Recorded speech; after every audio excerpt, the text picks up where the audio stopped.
Yo, what's going on guys? Mush back at it with another video. In this video, we're going to be talking about the Ryzen 2nd Gen CPUs, which a lot of details have been confirmed and pre-orders are live right now at your favorite e-tailer, so you can check those out. And then I also want to point your guys' attention to a free open beta that's beginning next month. It's for a game that might fill your Monster Hunter World void because we didn't get that on PC, at least not at launch. That game is coming to PC later in the fall, but I want to talk about that open beta that's beginning next month and give you guys some details on that specific game as well. But first, let's talk about AMD Ryzen 2nd Gen, which are up to pre-order right now. We've got pricing on Amazon. You can pre-order them on Newegg. Pricing's pretty solid, and I really wanted to give mention to AMD Ryzen because of all the things AMD has been doing. I think Ryzen is one of those things that consumers across the board have been very satisfied with. The pricing, the performance, it really put AMD back on the map in terms of quality CPUs, and Ryzen is something that gamers legitimately looked at when building a gaming PC. They would go the Ryzen route instead of the Intel, and for a long time prior to Ryzen, that wasn't the case at all. But I feel like that negative stigma that's attached to AMD in terms of CPUs and GPUs, I feel like they diminished that greatly with the release of Ryzen because the CPUs were so good for the cost that they were at. But nonetheless, let's have a closer look at the new Ryzen CPUs and their pricing. So first up on the bottom end, you've got the AMD Ryzen 5 2600 processor. These all come with a cooler, by the way. This is 6-core 12 threads, which is very nice even for the bottom end CPU. 3.4 GHz base, 3.9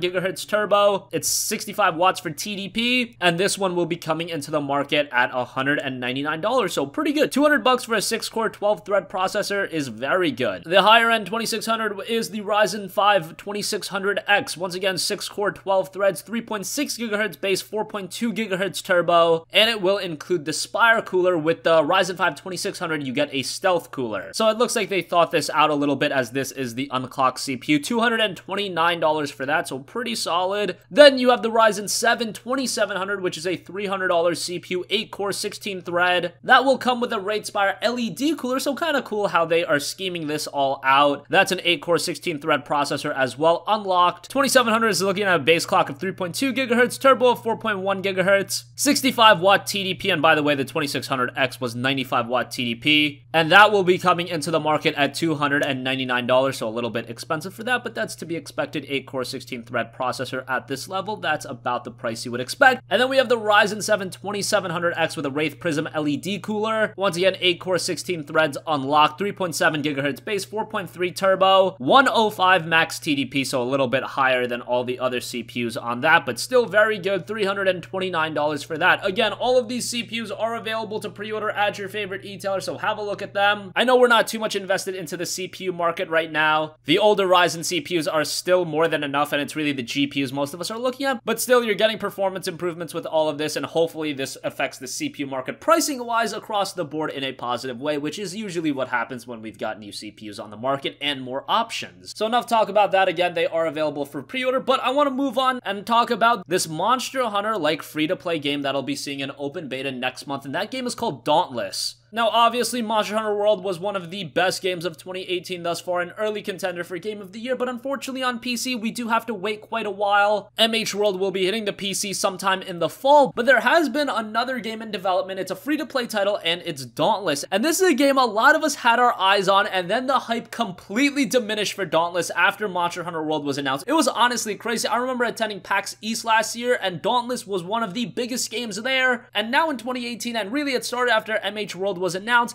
that hype has really died off, and that's a shame. Playing Dauntless back then, I thought the game had a lot of potential. Visually, it looks stunning, and this has been in development for years, and best of all, this is a free-to-play game. It's launching as a free-to-play title, so if you don't want to drop $60 on Monster Hunter World, this is going to be an option. And starting on May 24th, everyone around the world will be able to download in the Dauntless open beta. Right now, there is a closed beta, but you have to drop some money on the Dauntless Founders Pack. I know a lot of you guys don't want to do that, especially for a game that hasn't really proven itself in a wide scale, but the open beta is going to be free for everybody, and there are in-game purchases, but developers Phoenix Labs says that those are for cosmetic items only. So this is a game I would highly recommend you to have your eyes on if you've been eyeing Monster Hunter World. If you're kind of upset by the void that game left on PC by not being released at the same time as consoles, well, you might have something to fill that void, at least in the short term. Give that open beta a look. Again, May 24th, you'll be able to download it and try it out for free. It's really unfortunate what happened to this game because of Monster Hunter World, and I know that a lot lot of gamers are going to see this as a Monster Hunter World ripoff, but Phoenix Labs went into developing Dauntless well before MH World was even announced. This was their own original creation, and yes, it does have that Monster Hunter formula, but a lot of games have had that formula. I mean, how many Battle Royale games are we seeing now? That's not really a big issue. If a game's good, that's all that matters, and I'll definitely have a more in-depth look on this myself once the open beta hits on May 24th. So that's going to conclude this video. Let me know your guys' thoughts in the comment section down below. Do you have any intention in upgrading to a new Ryzen rig, and what do you think about Dauntless? Is this a game you're going to check out? Again, absolutely free to play starting May 24th, and if you do for whatever reason want access right now, you can pick up the Dauntless Founder Pack. So let me know your guys' thoughts in the comment section down below. As always, guys, thanks for watching, and I will catch you guys in the next one. Peace out.